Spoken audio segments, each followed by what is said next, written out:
પાછી મને પૂછે કે ચાંદ કેમ નથી નીકળતો, ચાંદ કેમ નથી નીકળતો. એટલે તો મને શું પૂછે છે?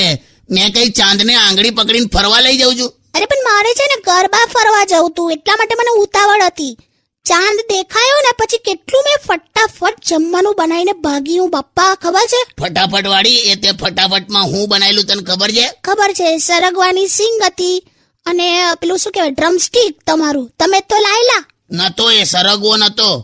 ડ્રમસ્ટિક વાળી એ માટલા પાસે છે ને મેં દાંતણની જુડી મૂકેલી, તે દાંતણ નાખીને શાક બનાવેલું. શું વાત કરો છો? સરગવા નતા, દાંતણ હતા? તારે એવું કડવું કડવું લાગ્યું મને. પણ એના કરતા બ્રશ કરતા હોય તો પણ એના કરતા તું જોઈને બનાવતી હોય તો થાય. હવે અકળાવ છો શું એમાં, છોડો ને. તમે અકળાવ છો ને ત્યારે આમ તમારું પેલું આમ નાક છે ને આમ ફૂલી જાય છે. હાવ કોમેડી લાગો છો. તે તું તારું જો ને મોઢું, કોક ભૂંડને ભેંટ મારી દીધી હોય એવું મોઢું છે. બસ હવે